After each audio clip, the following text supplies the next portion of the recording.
उसका बिजनेस डूब गया और इस समय वो कर्ज में डूबा हुआ है। उसे पता चल गया है कि तुम्हारी दादी अपनी जमा पूंजी मुझे देकर गई है, इसलिए वो थोड़ा थोड़ा करके इसी तरह मुझसे पैसे लेना चाहता है। जानवी की माँ सुमित्रा ने जानवी को मनोज के बारे में बताते हुए कहा।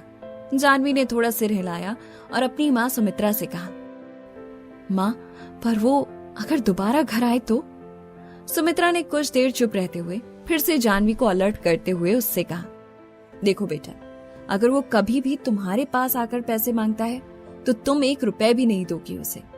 फिर वो तुम्हें चाहे कोई भी कारण क्यों ना बताए, तुम उसकी बातों में बिल्कुल भी मत आना, समझी तुम?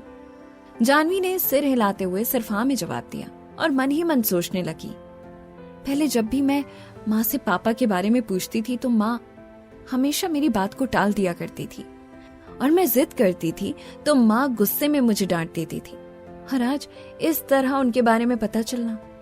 ये सोचते हुए जानवी अपनी माँ से ये पूछने से खुद को रोक नहीं पाई, माँ, तब तुम्हारा तलाक क्यों हो गया था?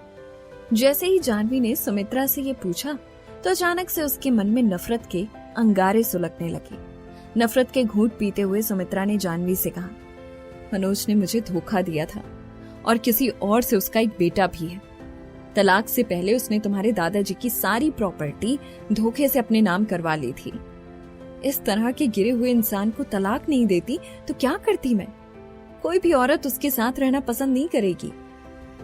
जानवी का दिल भारी हो गया। अपने पिता के लिए उसके दिल में जो थोड़ी बहुत इज्जत थी वो भी अब जा चुकी थी। वो मन ही मन सोचने लगी, वाकई में ये तो बहुत बड़े धोखेबाज थे। इनसे ज्यादा वफादार तो एक जानवर होता है। ऋषभ ने मुझसे जब तलाक के लिए कहा था तो उसने कभी मुझसे रूड होकर बात नहीं की, और ना ही उसने कभी भी मुझ पर एक उंगली भी उठाई। और दूसरी तरफ ये आदमी माँ के साथ कितना बदतमीज है।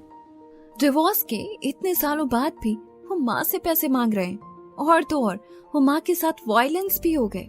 इस आदमी के कंपैरिजन में तो ऋषभ बहुत अच्छा है। ये सोचते हुए उसने चेहरे पर हल्की सी मुस्कान के साथ प्यार भरी नजरों से ऋषभ को देखा और उसके हाथ पर अपना हाथ रख लिया। ऋषभ ने मुस्कुराते हुए जानवी की तरफ देखा और धीरे से उसके सिर को छुआ और कोमल आवाज में उससे पूछा, जानवी, क्या तुम्हें नाक में अभी भी दर्द हो रहा है? मैं अब ठीक हूँ ऋषभ, जानवी ने ऋषभ से कहा। ऋषभ को जानवी की इतनी केयर करते देख सुमित्रा ने खुशी से मुस्कुराते हुए उनकी तरफ देखते हुए उनसे कहा, मनोज की तुलना में मेरा दामाद बहुत अच्छा है।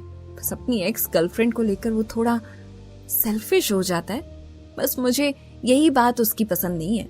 जानवी को लगा कि ऋषभ को गुस्सा ना आ जाए, इसीलिए उसने जल्दी से अपनी माँ सुमित्रा को टोकते हुए ऋषभ से कहा, मेरी माँ भी थोड़ा गुस्से में है, उनकी बात का बुरा मत मानना ऋषभ। ऋषभ कुछ पल के लिए रुका, फिर उसने जानवी का हाथ दबाया और उससे कहा, मैं माँ की किसी भी बात का बुरा नहीं मानता जानवी। ये सुनकर जानवी ने चुपके से राहत की सांस ली।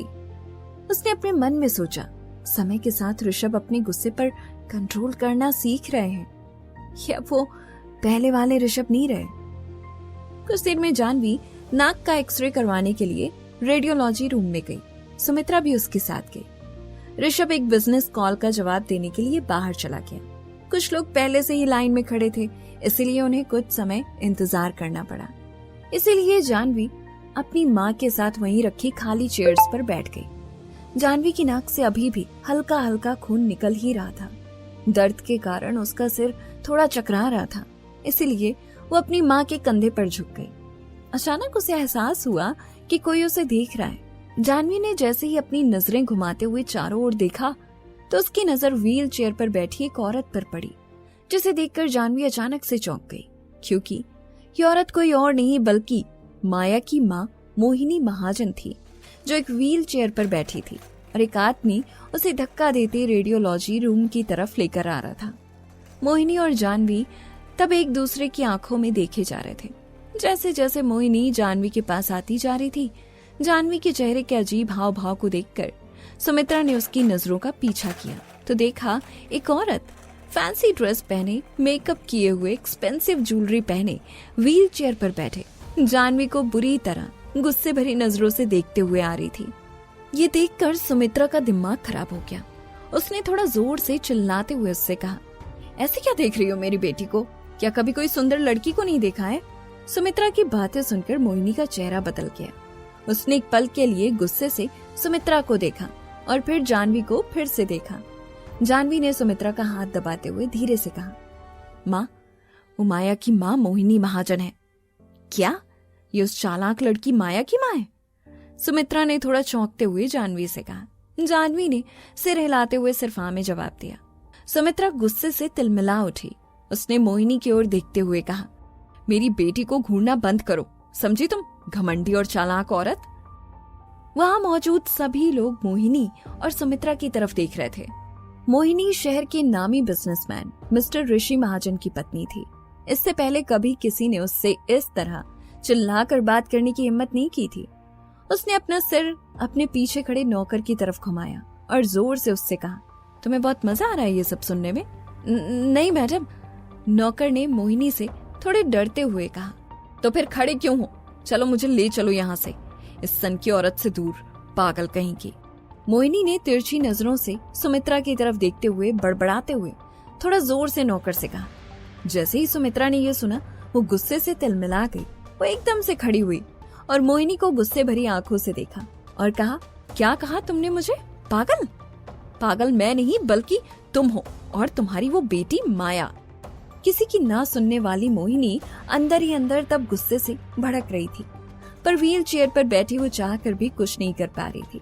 उसने अपने पीछे खड़े नौकर पर गुस्से भरे चेहरे के साथ दोबारा चिल्लाते हुए कहा, तुम बहरे हो क्या? सुनाई नहीं देता? मैं तुमसे कह रही हूँ कि जल्दी से मुझे यहाँ से ले चलो, पर तुम अब चलो यहाँ से।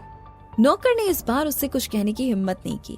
उसने जल्दी व्हील चेयर को आगे बढ़ाया और मोहिनी को लेकर वहाँ से जाने लगा। इतने में ही ऋषभ फोन करने के बाद वापस आ गया और जानवी के पास बैठकर उसने जानवी की बाह को पकड़ा और हल्के से हिलाते हुए उससे पूछा, क्या हुआ जानवी? तुम इतने गौर से क्या और किसे देख रही हो? मैं अभी माया की माँ मोहिनी आंटी से मिली थी और मुझे वो कुछ परेशान सी लग रही थी, जानवी ने ऋषभ को बताते हुए कहा। जानवी की बातें सुनकर ऋषभ मोहिनी के साथ हुए उस इंसिडेंट के बारे में सोचने लगा और मन ही मन खुद से बड़बड़ाने लगा। जानवी को मोहिनी आंटी के बारे में कुछ भी नहीं पता है और पता चलना भी नहीं चाहिए। उस दिन अंधेरी रात में हुआ वो इंसिडेंट एक मिस्ट्री बना हुआ था और वो नहीं चाहता था कि उस दिन का काला सच जानवी कभी भी जाने। मन ही मन ये सोचते हुए वो अचानक से उठा और बात को घुमाते हुए जानवी का हाथ पकड़ा और कहा, शायद तुम्हारा नंबर आ गया, चलो अच्छा, अब जल्दी से तुम्हारी नाक का एक्सरे करवा लेते हैं। जानवी से ये कहते हुए वो जानवी के साथ रेडियोलॉजी रूम में चला गया। डॉक्टर ने जानवी की नाक का एक्सरे करके बताया कि उसकी नाक की हड्डी टूटी नहीं है। डॉक्टर ने जानवी के नाक के घाव को ठीक करने के लिए कुछ टैबलेट्स और नाक के अंदर डालने के लिए एक लिक्विड ड्रॉप दिया। कुछ देर में ऋषभ, जानवी और सुमित्रा अस्पताल से बाहर आ गए। कुछ दूर पर बाहर कार के पास खड़े ड्राइवर को देखकर ऋषभ ने उसे आवाज लगाते हुए बुलाया, सुनो, मैं अपनी कार से कुछ जरूरी काम से ऑफिस निकल रहा हूँ। तुम माँ को उनके घर छोड़ते हुए जानवी को वापस घर ले जाना। ऋषभ ने ड्राइवर को इंस्ट्रक्शंस देते हुए कहा, जानवी तुम घर जाकर आराम करना और हाँ, टाइम से मेडिसिन ले लेना। ऋषभ ने जानवी से कहा। कुछ देर बाद जानवी वापस घर आ गई।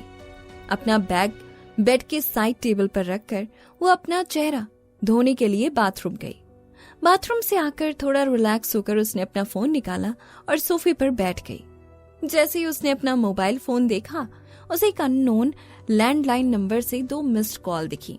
जानवी ने जैसे ही उस नंबर पर कॉल बैक किया, सामने से फोन से एक आदमी की जानी पहचानी सी धीमी आवाज आई, आपकी माँ ठीक है? जानवी ने इस आवाज को ध्यान से सुना और सोचा, तो ये मिस्टर वर्मा की आवाज थी। उसने थोड़ा मुस्कुराते हुए कहा, मिस्टर वर्मा, ये आप हैं?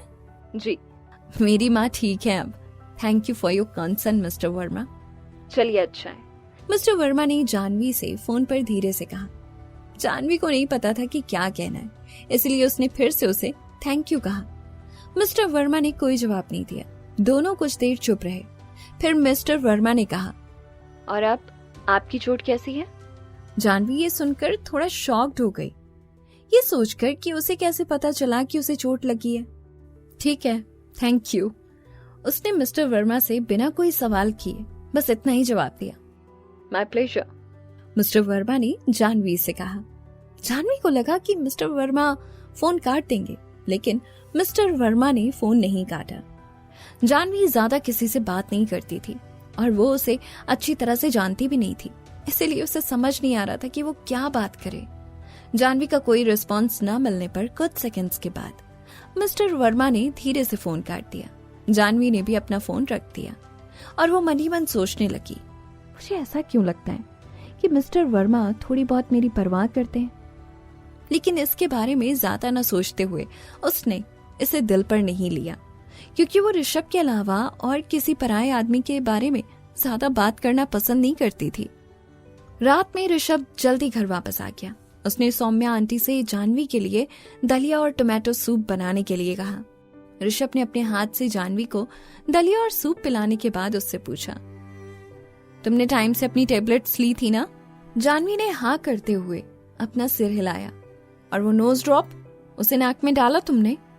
जानवी ने अपने माथे पर हल्के से थप्पड़ मारा और मुस्कुराते हुए मासूम सा चेहरा बनाते हुए ऋषभ से कहा, सॉरी, मैं भूल गई। ऋषभ ने अपनी उंगलियों को झुकाया और अपने माथे पर हल्के से टैप किया और थोड़ा स्ट्रिक्ट आवाज में कहा, तुम आजकल लापरवाह होती जा रही हो जानवी। चलो अच्छा बताओ, वो नोज ड्रॉप कहाँ रखा है? मैं लेकर आता हूँ। मेरे हैंडबैग में, वो वहां बेड के पास साइड टेबल के ऊपर रखा है, जानवी ने ऋषभ से कहा। ऋषभ उठा और बेड के पास गया, बैग खोला और जैसे ही उसने वो नोज ड्रॉप निकाला तो उसने देखा कि बैग में एक छोटा सा सिल्वर का रत्न जड़ित चाकू रखा हुआ है, जो दिखने में बहुत यूनिक और डिफरेंट था। उस पर गजब की नक्काशी की गई थी। ऋषभ ने इसे बाहर निकाला। कवर को जैसे ही हटाया, अंदर चांदी की तेज प्लेट थी जो बहुत नुकीली और चमकदार थी। उसे देखकर वो तुरंत समझ गया कि ये कोई नॉर्मल चाकू नहीं थी। कोई भी नॉर्मल इंसान इसे नहीं खरीद सकता। ऋषभ ने उस चाकू को चुपचाप से वापस बैग में रख दिया और नोज ड्रॉप लेकर जानवी के पास आया। उसे खोला और उसके 2-3 ड्रॉप जानवी की नाक में डाल दिए और नोज ड्रॉप को डालने के बाद ऋषभ ने उसे साइड में रखते हुए जानवी से थोड़ा क्यूरियस होकर पूछा, तुमने वो चाकू कब और क्यों खरीदा? जानवी को याद आया जब वो अपने माँ के घर जा रही थी तो मिस्टर वर्मा ने उसे अपनी सेफ्टी के लिए वो चाकू उसे दिया था। वो ये बात ऋषभ से छिपाना नहीं चाहती थी और उसे झूठ बोलना पसंद भी नहीं था। जानवी ने मुस्कुराते हुए ऋषभ को सच बताते हुए कहा, आज चित्रकला केंद्र में मैं मिस्टर वर्मा से मिली। वो एक एंटीक पीस को रिन्यू करवाने के लिए स्टोर आए थे। कुछ समय बाद मुझे माँ की नेबर कविता आंटी का फोन आया कि मेरी माँ को कुछ हो गया है। ये देखकर कि मैं किसी परेशानी में हूँ और जल्दबाजी में हूँ, उन्होंने मुझे सेफ्टी के लिए वो चाकू दिया था। ये देखकर कि वो झूठ नहीं बोल रही थी, ऋषभ की आंखों में उदासी थोड़ी कम हो गई। वो खड़ा हुआ, अपने मोबाइल फोन के साथ बालकनी में चला गया और अपने असिस्टेंट राज को कॉल करके ऑर्डर देते हुए कहा, किसी को 10 चाकू खरीदने के लिए भेजो और हाँ देखना, वो सभी सबसे ज्यादा नुकीले और सबसे यूनिक होने चाहिए। जल्दी से जल्दी इन्हें कलेक्ट करके मुझे बताओ। ठीक है ऋषभ सर, मैं इन्हें लेने के लिए खुद ही जाऊंगा, ऋषभ के असिस्टेंट राज ने ऋषभ से कहा। आखिर ऋषभ ने किस लिए अपने असिस्टेंट राज को उसी चाकू के जैसे ही 10 सबसे नुकीले और यूनिक चाकू लाने के लिए कहा था? क्या इसके पीछे ऋषभ के पास कोई मकसद था? और क्या मनोज दोबारा से लौटकर जानवी की मां सुमित्रा के पास पैसे मांगने आएगा? इस कहानी में आगे क्या हुआ जानने के लिए सुनिए कहानी के आने वाले एपिसोड्स।